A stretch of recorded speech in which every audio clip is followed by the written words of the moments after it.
Nous allons prendre les 3 dernières interventions. Oui, docteur Mukwege, je suis originaire du Maniema, donc juste à côté de Bukavu. J'allais dire, comment pourriez-vous, comme vous le faites là, espérer, alors qu'il y a eu pendant toutes ces années des textes, il n'y en a pas manqué, il y en a eu des centaines et des centaines, comment pouvez-vous espérer à ces textes-ci, les derniers?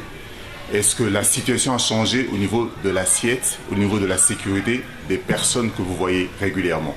Ces jeunes, ces messieurs, ces dames, est-ce que cela a changé? Est-ce qu'ils y croient? Sont-ils informés même de ces accords-là?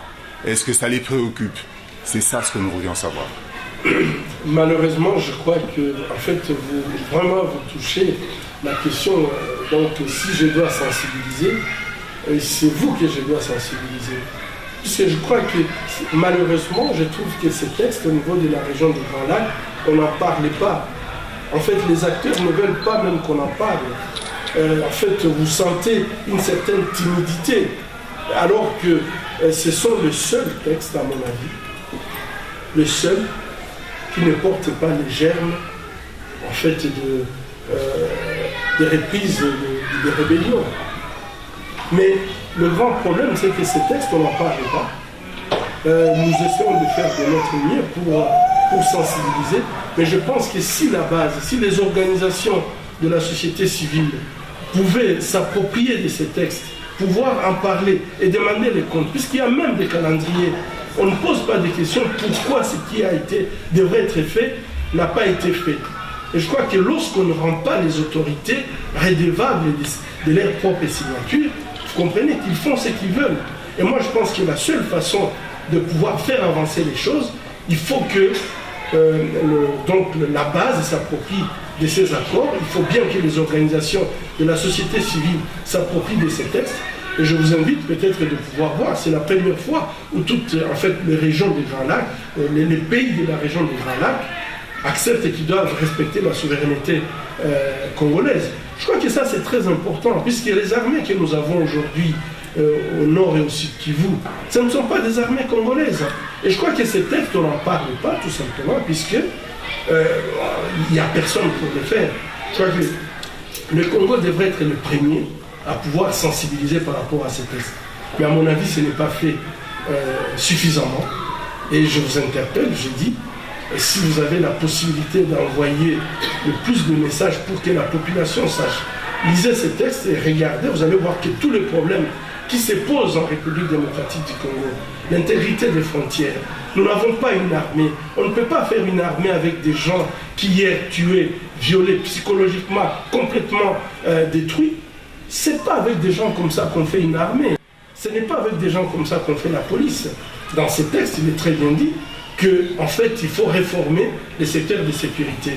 Pourquoi on ne se met pas à la tâche pour avoir une armée après toutes ces années? Ça fait plus si on compte depuis 2014, et finalement, on est à 20 ans. Pourquoi on n'a pas une armée? Et moi, ce qui m'étonne, c'est que les intellectuels congolais ne posent pas suffisamment de questions pour poser la question pourquoi ces textes ont été signés et qu'on ne se soucie pas pour les mettre en application. C'est une grande question. Moi, je ne crains pas de dire que, et comme médecin, peut-être qu'il y a des psychologues ici, un enfant qui est entré dans l'armée, dans un groupe armé, à l'âge de 12 ans. Cet enfant à qui on a demandé de violer sa mère avant qu'on lui donne son Kalachnikov. Cet enfant qui a fait des atrocités sur sa famille et qui se retrouve seul. Après 6 ans, 8 ans dans une armée comme ça, il est intégré dans l'armée nationale et vous pouvez espérer que celui-là va vous protéger. Il faut quand même, on sait aujourd'hui que, moi je pense que tous ces jeunes-là devraient plutôt regagner des centres donc de prise en charge de santé mentale pour qu'on puisse vraiment les aider à devenir des hommes normaux.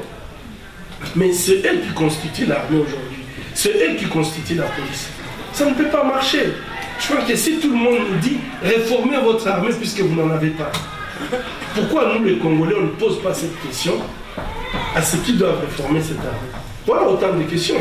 Et je pense que c'est là les questions que nous devrions demander à ceux qui doivent faire, ceux qui ont la responsabilité de pouvoir faire cette responsabilité. Les médecins ne vont pas me contredire. Moi je pense que tous ces jeunes-là sont des malades. Il faut les aider. Il faut les mettre dans les travaux publics, il faut les mettre à faire les routes, il faut les mettre à cultiver, il faut les occuper, leur donner une nouvelle orientation à leur vie pour qu'ils sentent que finalement ils sont des hommes et qu'ils ne peuvent pas seulement vivre avec une arme et donc refaire la même chose. Les viols ont migré aujourd'hui. Avant, c'était dans les zones de conflit où on avait le nombre de cas le plus élevé. C'est que nous observons aujourd'hui. Les viols sont en train d'infiltrer toute la société. Et donc ça devient, dans les grandes villes, partout, on a des viols. Qu'est-ce qui se passe? C'est que ces jeunes gens-là, lorsqu'ils sont mineurs, en fait, ils sont démobilisés et envoyés dans la société sans aucune prise en charge psychologique. Qu'est-ce qu'ils peuvent devenir dans la société? C'est une grande question. Et je ne vois pas quelqu'un qui va raisonner pour nous, qui va le faire pour nous. Les textes sont là. Mais c'est à nous de pouvoir exiger des dirigeants de pouvoir mettre ces accords en application. Voilà.